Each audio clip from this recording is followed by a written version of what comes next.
I'm Becky Newell with the American Quarter Horse Journal, and I'm at the 2017 Lucas Oil AQHA World Championship Show with Samantha Roper, who just won Amateur Hunter Hack with What I Know Now. Tell me about Mac. Mac is a 6-year-old gelding. This is our second world show together. We actually won the Hunter Hack last year. He's very special. He's very kooky. He's quite the comedian, full of personality, but he is most definitely a show horse. He loves showing, and that's his favorite job. So, how long have you had Mac?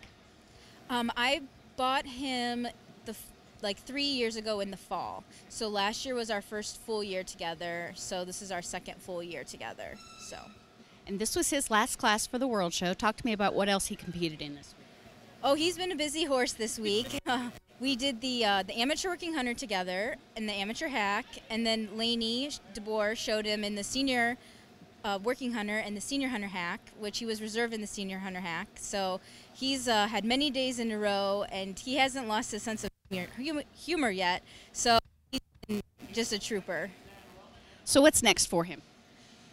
He's going to get a vacation, so hopefully we'll start back again next spring and maybe focus a little bit more on me getting with him, keep working on the working hunter, and then maybe add the echo over next year.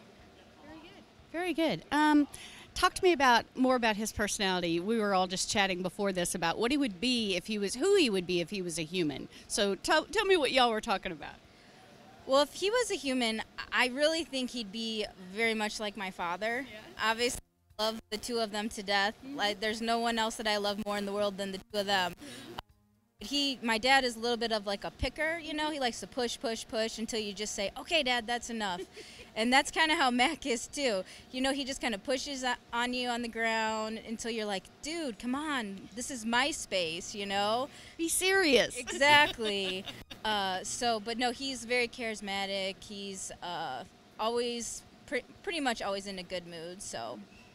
Fantastic. Talk me through your go this afternoon or this evening.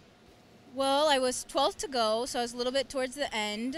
So I walked in through the gate, and I just took a deep breath, and then I wanted to make sure I hit my lead, and I picked up my canter, and then I could just kind of tell right from the start he was just kind of on a good rhythm.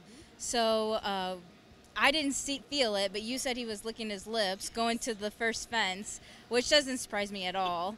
So I came around and I just stayed on the rhythm because Lainey and I had talked a lot about staying on the rhythm and not being overly aggressive. And then my first jump came up really nice. I just steadied down the line. The oxer was right there, and he landed on his lead for me, and then I just followed my track to the oxer and just tried to stay on the pace, and it came up really nice, and he jumped it great. And then I just came around, and I wanted to make sure that I had a good stop, because that's definitely one of the things. Critical. Yes. Yeah. So. Very good. Okay, so we talked about Dad. Who else would you like to thank?